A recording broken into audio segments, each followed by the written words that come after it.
Assalamu alaikum student, my name is Shami and you are watching my YouTube channel The Conceptual Academy with Shami। आज हम class 9 का next topic discuss करने वाले हैं जो कि काफ़ी इम्पोर्टेंट है मेजरिंग के हिसाब से। अगर बात करें तो एक आपके पास मेजरिंग इंस्ट्रूमेंट के अंदर थर्ड वन फोर्थ वन है। तीन तो हमने डिस्कस किए थे जिसके अंदर मीटर रूल डिस्कस किया था हमने। नेक्स्ट जो डिस्कस किया था वर्नियर कैलिपर था। फिर हमने तीसरा जो मेजरिंग इंस्ट्रूमेंट स्टडी किया था वो हमारे पास माइक्रोमीटर स्क्रू गेज था जो कि हमारा लास्ट लेक्चर था। प्लेलिस्ट क्रिएट की हुई है, आप जा के वहाँ से वॉच आउट कर सकते हो। Class 9 chapter number 1 physical quantities से रिलेटेड। आज जो हमारे पास क्लास 9 का चैप्टर नंबर 1 से टॉपिक है वो क्या है, फ़िज़िकल बैलेंस है। फ़िज़िकल बैलेंस का क्या काम होता है, किस तरह से ये वर्क करता है। फिगर पहले से बना के रखी हुई ताकि टाइम थोड़ा सा हमारे पास क्या हो, सेफ हो, वीडियो काफ़ी लेंथी ना हो, सही, ताकि आप लोग बोर हो जाते हो, वीडियो पूरी नहीं देखते हो तो फिर चीज़ें अंडरस्टैंड करना बड़ा मुश्किल हो जाता है। इसलिए फिगर मैंने पहले से ऑलरेडी ड्रॉ करके रखी हुई। फिगर के अंदर देख सकते हैं फिज़िकल बैलेंस का काम क्या होता है। डिफरेंट तरह के ऑब्जेक्ट को हम क्या कर रहे होते हैं, मेजर करते हैं। लेट सपोज अगर मैं बात करूं, वैसे इसका ज़्यादातर यूज़ जो होता है हमारे पास लेबॉर्ट्रीज़ के अंदर होता है। डिफरेंट तरह के केमिकल्स को क्या कर रहे होते हैं, हम लोग मेजर कर रहे होते हैं, सही है। डिफरेंट तरह के केमिकल, जैसे कि आप केमिस्ट्री से रिलेटेड किसी केमिकल को क्या कर रहे हो, मेजर करना चाहते हो, तो आपको जिस इंस्ट्रूमेंट की नीड पड़ेगी वो फिज़िकल बैलेंस है। या दूसरा ज़रूरी नहीं है केमिस्ट्री से रिलेटेड हो, किसी और सब्जेक्ट से रिलेटेड जाए, जैसे कि अगर हम बात करें कि बायो से रिलेटेड कोई किसी चीज़ को आप मेजर करना चाह रहे हो तो वो भी फिज़िकल बैलेंस के ज़रिए कर सकते हो। बात करते हैं अगर फ़िज़िकल बैलेंस की, तो फ़िज़िकल बैलेंस की ये पूरी कंस्ट्रक्शन ऑलरेडी मैं यहाँ पे बना चुका हूँ। इसके अंदर पहले तो इसका सेटअप देखते हैं। फ़िज़िकल बैलेंस के लिए सबसे इम्पोर्टेंट चीज़ जो है ना हमारे पास क्या करना है, इन दी एब्सेंस ऑफ एयर, हवा की गैर मौजूदगी में अगर आप फ़िज़िकल बैलेंस को करोगे तो तब आपके पास एक्यूरेट वैल्यूज़ आएंगे। अगर इन दी प्रेजेंस ऑफ एयर अगर आप क्या कर रहे हो, इस एक्सपेरिमेंट को परफॉर्म कर रहे हो, तो जाहिर सी बात है एयर इफेक्टेड की वजह से क्या होगा, एक्सपेरिमेंट में कुछ ऊंच नीच आ सकती है, सही है। मतलब पूरी एक्यूरेट वैल्यूज़ नहीं आ सकती हैं, उसमें एरर आ सकता है। तो इस एक्सपेरिमेंट को हम कहाँ पे करेंगे, फिज़िकल बैलेंस के ज़रिए कोई भी चीज़ मेजर करना चाह रहे हैं तो हम क्या करेंगे, उसको in the presence of in the absence of air, यानी कि हवा की गैर मौजूदगी में इसको स्टडी करेंगे। तो इसलिए क्या है, पूरा सेटअप है। सेटअप को क्या किया हुआ, गिलास के ज़रिए आप कंसीडर करें कि यहाँ पे गिलास लगे हुए हैं, सही है। ट्रांसपेरेंट गिलास के ज़रिए इनको क्या किया गया है, कवर किया गया है ताकि एयर उसके ऊपर इफेक्टेड ना हो। बात समझ में आ गई। देखें इसके अंदर इंस्ट्रूमेंट के अंदर, इस इंस्ट्रूमेंट के अंदर अगर हम बात करें या फिर इस डिवाइस के अंदर कितनी चीज़ें यूज़ हो रही हैं। स्टार्ट करते हैं टॉप से। टॉप की अगर बात करें तो यहाँ पे आप देख सकते हैं क्या यूज़ हो रही है हमारे पास, बीम। ये जो एरिया आपको नज़र आ रहा है यहाँ से लेके यहाँ तक, इसको कहा जाता है बीम। बीम के ज़रिए क्या किया हुआ, आपने सपोर्ट दिया हुआ किसी चीज़ को, क्या किया हुआ, ये आपके बैलेंस जो दोनों पेन है इनको सपोर्ट दिया हुआ, साथ में ये जो इसके अंदर दूसरे पार्ट्स आ रहे हैं इनको क्या किया हुआ है, सपोर्ट किया है थ्रू किसके ज़रिए, बीम के ज़रिए। दूसरी अगर बात करें तो इसके अंदर जो कंस्ट्रक्शन के अंदर इम्पोर्टेंट पॉइंट है वो क्या है, बैलेंसिंग स्क्रू है। अगर कि क्या हो रही है, आपकी ये जो बीम है ये पूरी हॉरिजेंटल हो जाती है, बिल्कुल हॉरिजेंटल आ जाती है, बिल्कुल स्ट्रेट लाइन के अंदर, तो स्ट्रेट तो आएगी लेकिन हॉरिजेंटल स्ट्रेट आएगी, तो आप क्या कहोगे, अगर नहीं आ रही, अप डाउन से आ रहे हैं, तो इसमें क्या कर सकते हो आप, यहाँ पे स्क्रूज़ होते हैं। मैं स्क्रू तो प्रॉपर नहीं बना सका, मेरी इतनी ड्राइंग अच्छी नहीं है, तो आप लोग एडजस्ट कर लें इस चीज़ को। ये स्क्रू हैं, इन स्क्रूज़ की मदद से क्या कर सकते हो आप, फिज़िकल बैलेंस को क्या कर सकते हो, लेवल कर सकते हो, यानी कि बैलेंस कर सकते हो इस चीज़ को। दूसरे नंबर पे अगर हम बात करें कंस्ट्रक्शन के अंदर तो पॉइंटर है। पॉइंटर ये जो एक तो रेड लाइन आपको कॉर्नर पे नज़र आ रही है, उसके बाद ब्लैक के साथ एक लाइन नज़र आ रही है, ऊपर जाके थोड़ी सी डार्क हो रही है, वो वाली लाइन क्या कहलाती है, पॉइंटर कहलाता है। ये पॉइंटर इंडिकेट करता है कि हमारे पास जो फिज़िकल बैलेंस है वो प्रॉपर अपनी जो है ना ओरिजिनल जो पोजीशन होनी चाहिए, जिस पोजीशन के अंदर हम वैल्यूज़ को मेजर करने में इंटरेस्टेड हैं वो वाली पोजीशन में है नहीं है, ये क्या करेगा, पॉइंटर हमें इंडिकेट करके इस चीज़ के बारे में बताएगा। नेक्स्ट की अगर हम बात करें तो पेन है। ये पूरा मतलब जिसको आप कहते हो ना पलड़ा, तराजू का जो पलड़ा होता है ना उसको पेन कहा जाता है। तो एक पेन ये रहा, एक पेन ये रहा, ये दोनों पेन्स हैं हमारे पास, सही है। दोनों को मिला के पेन्स, एक एक को कॉल करें तो पेन है, सही है। अच्छा जी, अगली बात, यहाँ पे एक स्केल होता है। ये जो वेट आपने रखा हुआ है या यहाँ पे जिस चीज़ को आप जो भी आपके पास केमिकल है उसको क्या करना चाह रहे हो, मेजर करने में इंटरेस्टेड हो, तो आप जब इसको मेजर करने लगोगे तो यहाँ पे जो आपके पास स्केल है इसके ऊपर डिफरेंट तरह की वैल्यूज़ आएंगी। यहाँ से आप उसको उठा के कहीं रीडिंग को कैलकुलेट कर सकते हो। दूसरी अगली बात ये, नेक्स्ट स्केल इसको नाम दे दिया गया है। नेक्स्ट जो हमारे पास आप देख सकते हैं यहाँ डिफरेंट तरह के वेट जो आपने रखे हैं, जो अक्सर आपने देखे हैं कि ग्रोसर की शॉप में नज़र आते हैं या फिर आप परचून की शॉप्स में भी देखते हैं। ये हमारे पास क्या है, वेट हैं डिफरेंट तरह के। और यहाँ क्या है, केमिकल रखा हुआ है इस सिलेंडर के अंदर, बर्नर के अंदर क्या किया गया है, सिलेंडर के अंदर क्या किया गया है, यहाँ पे कोई केमिकल रखा गया है, उसका जो है ना उसको मेजर करना चाह रहे हैं। पिलर का काम क्या है, पिलर भी तकरीबन पॉइंटर और पिलर क्या करते हैं, हमारे पास तकरीबन सेम काम करते हैं। पिलर का मतलब ये होता है, पिलर क्या करता है, सपोर्ट देता है पॉइंटर को। मतलब पॉइंटर अपनी जगह से मतलब डिस्टर्ब हो रहा हो तो उसको दोबारा से अपनी ओरिजिनल पोजीशन यानी कि एक्विलिब्रियम पोजीशन में लाने के लिए जो सपोर्ट देता है हमारे पास, वो क्या कहलाता है, पिलर होता है। वेट भी हो गया। नेक्स्ट प्लम लाइन, ये प्लम लाइन क्या करती है, प्लम लाइन हमें इस चीज़ के बारे में बताएगी कि हमारा फिज़िकल बैलेंस एक्यूरेट अपनी ओरिजिनल यानी कि जो उसकी पोजीशन होनी चाहिए उस पोजीशन पे है नहीं है, इस चीज़ के बारे में बताएगा। अगर बिल्कुल हमारी जो प्लम लाइन वाली जो लाइन है, ये कॉर्नर वाली, ये साइड में जो रेड कलर से मैंने इंडिकेट करके दिखाई, ये अगर बिल्कुल वर्टिकल आ जाए तो आप समझ सकते हो कि फ़िज़िकल बैलेंस क्या है, बिल्कुल अपनी प्रॉपर प्लेस के अंदर मौजूद है। आप उसके ज़रिए आप क्या कर सकते हो, किसी भी चीज़ को मेजर कर सकते हो। नेक्स्ट लास्ट की अगर हम बात करें तो ये आपको नीचे दो स्क्रूज नज़र आ रहे हैं, ये एक, ये दूसरा। इनको कहा जाता है लेवलिंग स्क्रू, जिसके ऊपर आपने क्या किया हुआ है, ये पेंस को रखा हुआ पूरा सपोर्ट दिया गया है। अगर क्या है, एक स्क्रू थोड़ा सा क्या है लूज़ है, दूसरा स्क्रू थोड़ा सा टाइट है, तो ये क्या हो जाएगा, डिसबैलेंस होके इस तरह से बल आ जाएगा इनके बीच में। तो आप क्या कर सकते हो, इनको प्रॉपर इन स्क्रूज़ की मदद से इनको लेवल कर सकते हो। तो ये है हमारे पास टोटल जो हमारे पास फ़िज़िकल बैलेंस है। और याद रखें, फ़िज़िकल बैलेंस को लेबॉरेटरीज़ के अंदर यूज़ किया जाता है। और दूसरी बात जो सबसे इम्पोर्टेंट पॉइंट है, इन दी एब्सेंस ऑफ एयर आप इस एक्सपेरिमेंट को परफॉर्म करोगे तो आपको सब कुछ होता हुआ नज़र आएगा। अदरवाइज़ एक्सपेरिमेंट के अंदर क्या होंगी, एरर्स आपको देखने को मिलेंगे। तो इसके बाद हमारे पास जो नेक्स्ट डिवाइस है वो है हमारे पास इलेक्ट्रॉनिक बैलेंस। फिज़िकल बैलेंस तो आप देखते होंगे, ये वाले जो बैलेंस होते हैं, वैसे तो इस बैलेंस की बात नहीं हो रही है, वैसे अदर बैलेंस की अगर फिज़िकल बैलेंस की बात करें तो हमारे पास जो तराजू होता है, अक्सर ग्रोसर की शॉप में देखते हो या डिफरेंट तरह की शॉप्स में। आजकल तो आपको पता है कि दुनिया क्या हो गई, डिजिटल हो गई, तो डिजिटल इलेक्ट्रॉनिक्स जो बैलेंस होता है उसको यूज़ किया जाता है। इलेक्ट्रॉनिक्स जो बैलेंस होते हैं, जो इलेक्ट्रिसिटी से रन होने वाले हमारे पास एपरेटस या डिवाइस होते हैं, उनको यूज़ किया जाता है। तो अब फिज़िकल बैलेंस की अगर बात की जाए तो सिंपल हमारे पास जो तराजू होता है, जिसके ज़रिए हम क्या कर रहे होते हैं, चीज़ों को मेजर कर रहे होते हैं, वो हमारे पास फिज़िकल बैलेंस है। ये थोड़ा सा अलग टाइप का है क्योंकि इसको लेबॉरेटरीज़ के अंदर डिफरेंट तरह के केमिकल्स के जो है ना वेट को मेजर करने के लिए यूज़ किया जाता है। तो नेक्स्ट जो हमारे पास स्लाइड आएगी, इसके बाद वो किससे रिलेटेड होगी, हमारे पास इलेक्ट्रॉनिक बैलेंस से रिलेटेड होगी जी। तो नेक्स्ट जो हमारे पास मेजरिंग इंस्ट्रूमेंट से रिलेटेड है वो है इलेक्ट्रॉनिक बैलेंस। इलेक्ट्रॉनिक बैलेंस है, इलेक्ट्रॉनिक बैलेंस किस प्रिंसिपल के थ्रू काम करता है तो उसको भी देख लेते हैं। इलेक्ट्रॉनिक बैलेंस आपने देखा होगा इससे पहले जो मैंने स्टडी किया फिज़िकल बैलेंस, उसकी जो है ना एडवांस एक क्या है डिवाइस है, एडवांस डिवाइस है। फिज़िकल बैलेंस तो सिंपली हम फिज़िकली यूज़ कर रहे होते हैं। इलेक्ट्रॉनिक बैलेंस का मतलब इलेक्ट्रॉन से निकला हुआ वर्ड है। इलेक्ट्रॉनिक यानी कि इलेक्ट्रिसिटी से रन होने वाला एक बैलेंस, जो हम आम शॉप्स में जैसे कि मॉल्स वगैरह में जाते हैं तो वहाँ पे आजकल तो ज़्यादातर शॉप्स के अंदर यही वाला डिवाइस यूज़ होने लगा है, इलेक्ट्रॉनिक बैलेंस।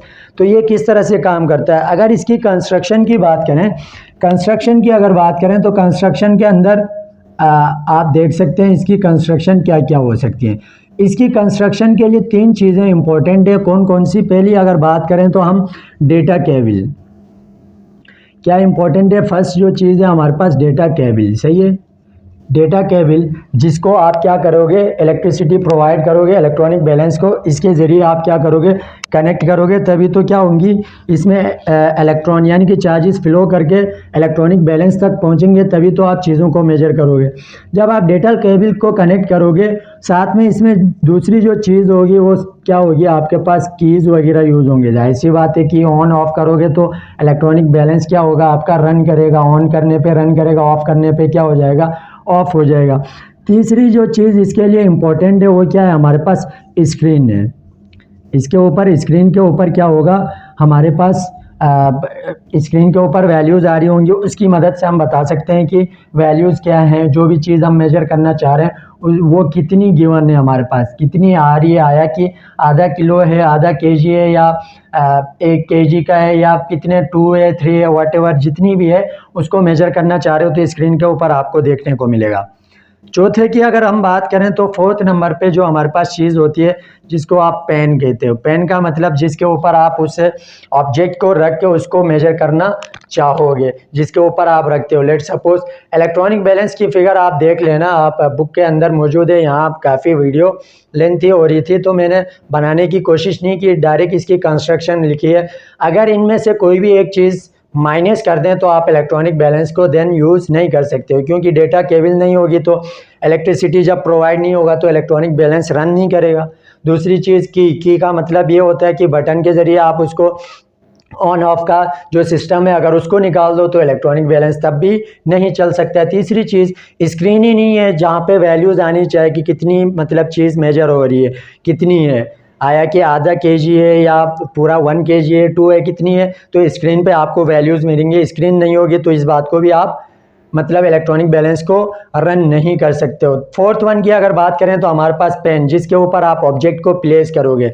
ऐसी एक प्लेट होगी, उसके ऊपर आप क्या करोगे, ऑब्जेक्ट जो भी चीज़ जिससे भी रिलेटेड आप इंटरेस्टेड हो, जो भी ऑब्जेक्ट हो, जितनी भी चीज़ें हमारी दुनिया में पाई जाती हैं उसमें से कोई भी चीज़ में आप इंटरेस्टेड हो कि उसका जो है ना मैस वगैरह को मेजर करना चाहते हो तो आप थ्रू इलेक्ट्रॉनिक बैलेंस के ज़रिए आप कर सकते हो। These are the important key points which are very important for electronic balance, जो कि बहुत ही ज़्यादा इंपॉर्टेंट है किसके लिए, इलेक्ट्रॉनिक बैलेंस के लिए। इससे नेक्स्ट जो हमारे पास है, नेक्स्ट जो स्लाइड के अंदर या फिर नेक्स्ट स्लाइड में जाने से अच्छा है कि हम यहीं पे अगर डिस्कस कर लेते हैं। हमारे पास स्टॉप वॉच होता है। नेक्स्ट जो हमारे पास इलेक्ट्रॉनिक मेजरिंग इंस्ट्रूमेंट की अगर बात करें तो स्टॉप वॉच से रिलेटेड है। स्टॉप वॉच की अगर हम बात करें कि स्टॉप वॉच किस तरह से काम करता है तो सबसे पहले इसकी डेफिनेशन को देख लें कि स्कोप क्या है, कि हमारे पास स्टॉप वॉच क्या कहती है। स्टॉप वॉच बेसिकली हम किस चीज़ को कह रहे होते हैं, स्टॉप वॉच का काम क्या होता है, तो टाइम इंटरवल बताती है। ये जो स्टॉप वॉच होती है हमारे पास क्या बताती है, टाइम इंटरवल बताती है बिटवीन 2 पॉइंट्स, 2 पॉइंट के बीच का टाइम इंटरवल। लेट सपोज अगर स्टॉप वॉच को अक्सर आप नोटिस करें तो फुटबॉल प्लेग्राउंड के अंदर अंपायर के हाथ में स्टॉप वॉच होता है, या फिर आप किसी एक्सपेरिमेंट को क्या कर रहे हो, परफॉर्म कर रहे हो लैब के अंदर, तो वहाँ आपके पास स्टॉप वॉच अलग से होता है। आजकल तो मोबाइलों के अंदर भी स्टॉप वॉच मौजूद है, सही है, बात समझ में आ गई। टाइम इंटरवल को देखा जा रहा है। लेट सपोज अगर मैं बात करूं टाइम इंटरवल क्या है, आपके आर्म फोर्सेस, हमारे जो आर्म फोर्सेस हैं उसकी बात की जाए, पुलिस है या फिर रेंजर्स वगैरह हैं या आर्मी वाले हैं, एयरफोर्स वाले हैं या नेवी वाले हैं, उनकी बात की जाए तो उनके जब टेस्ट होते हैं तो फिजिकल टेस्ट के अंदर उनकी रनिंग होती है। मतलब कि डिफरेंट कह रहा हूँ, एक डिस्टेंस होता है, उस डिस्टेंस को आपने क्या होता है एक मखसूस टाइम के अंदर उस डेस्टिनेशन को आपने क्या करना होता है, कंप्लीट करना होता है। तो वहाँ पर भी आपने देखा होगा जो इंचार्ज बंदा जो वहाँ पे होता है, जो रनिंग करवा रहा होता है, उसके हाथ में भी क्या होता है, स्टॉप वॉच मौजूद होता है, जिसके ज़रिए वो क्या करता है, इनिशियल पॉइंट और लास्ट फाइनल पॉइंट का बीच का टाइम इंटरवल को मेजर किया जाता है स्टॉप वॉच के ज़रिए। तो स्टॉप वॉच का ये काम है। तो आप क्या कहेंगे, time interval between 2 point, 2 point के बीच का जो टाइम इंटरवल होता है उसको जो है ना हम फाइंड करने के लिए किसका यूज़ करते हैं, स्टॉप वॉच का यूज़ करते हैं। अगर मैं बात करूं यहाँ पे टाइप्स ऑफ स्टॉप वॉच की, टाइप्स कितनी है स्टॉप वॉच की अगर बात करें तो टाइप्स के ऊपर अगर बात करें तो कितनी हमारे पास इसकी टाइप्स हो सकती हैं स्टॉप वॉच की, तो उस चीज़ को भी आप देख लें कितनी टाइप्स होती हैं। ओनली 2 टाइप्स हैं। एक जो हमारे पास टाइप है वो क्या है, हमारे पास डिजिटल है, डिजिटल स्टॉप वॉच कहा जाता है इसको। एक हमारे पास क्या है, डिजिटल स्टॉप वॉच। सही है, दो तरह की वॉचेस होती हैं हमारे पास, एक डिजिटल स्टॉप वॉच होती है, सेकंड वन हमारे पास क्या होती है, वो होती है हमारे पास एनालॉग, एनालॉग स्टॉप वॉच। दो तरह की ही स्टॉप वॉच होती हैं, याद रखें। इसका भी जो है ना लीज काउंट हमसे पूछा जा सकता है, किसका, इसका भी क्या पूछा जा सकता है हमसे, स्टॉप वॉच के इन दोनों से रिलेटेड भी हमसे क्या पूछा जा सकता है कि इनका बताएं कि इनका जो है ना हमारे पास लीज काउंट क्या है। डिजिटल स्टॉप वॉच की अगर हम बात करें, डिजिटल स्टॉप वॉच की अगर हम बात करें या फिर हम एनालॉग स्टॉप वॉच की बात करें तो इन दोनों में डिफरेंस क्या है। डिफरेंस की अगर बात करें तो डिजिटल, देखो डिजिटल का मतलब क्या होता है, डिजिट से निकला हुआ। डिजिट्स का मतलब क्या है, 0.1 0.2, यानी कि ये जो बीच में पॉइंट आ रहा है ना, इसका मतलब ही क्या है, हमारे पास डिजिट्स कहलाता है। इसका मतलब क्या होता है, डिजिट को शो कर रहा होता है ये चीज़। तो डिजिटल स्टॉप वॉच जिसमें आपने देखे होंगे, जैसे कि मैं यहाँ पे टाइम लिखूँ 3:30 हो रहे हैं, सही है। वैसे अभी टाइम मेरे ख्याल से 2 बज रहे होंगे रात के, लेकिन चलें 2 बज का ही टाइम लिख लेते हैं। तकरीबन मैं वीडियो स्टार्ट करने से पहले 1:55 हो रहे थे, तो तकरीबन 2 बज रहे होंगे। ये देखें, अब इसके बीच में ये जो डिजिट्स नज़र आ रहे हैं ना, इस तरह की जो वॉचेज़ होती हैं हम उसको क्या कॉल करते हैं, डिजिटल स्टॉप वॉच कहते हैं।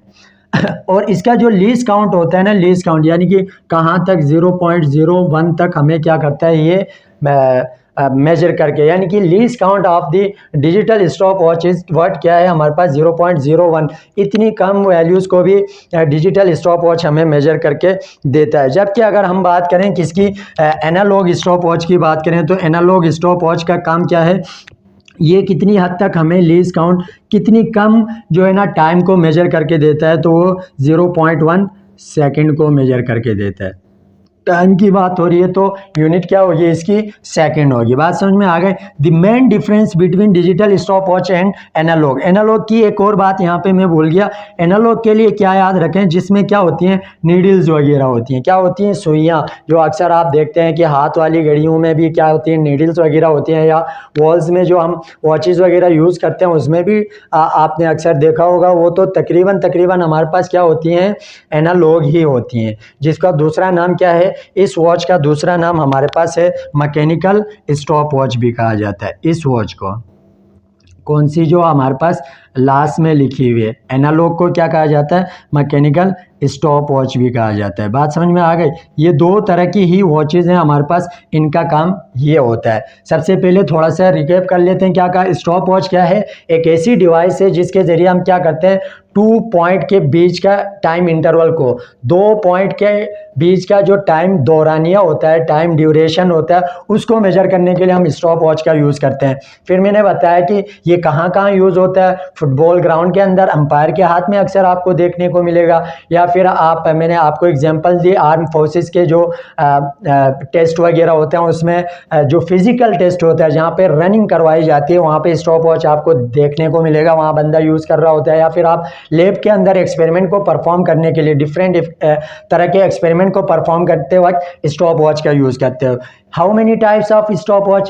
There are only 2 types of stopwatch. One is digital stopwatch and second one is analog stopwatch. And the second name, the other name of analog stopwatch is what? Mechanical stopwatch. And the least count of digital stopwatch is what? 0.01 second. यानी कि 0.01 second तक digital stopwatch हमें इतनी कम value भी major करके देता है। जबकि अगर हम बात करें एनालॉग या फिर मैकेनिकल स्टॉपवॉच की बात करें तो वो क्या करता है, हमें 0.1 सेकेंड तक, यानी कि 0.1 सेकेंड तक क्या करता है, हमें वैल्यूज़ को मेजर करके, यानी कि टाइम इतना मेजर करके देता है।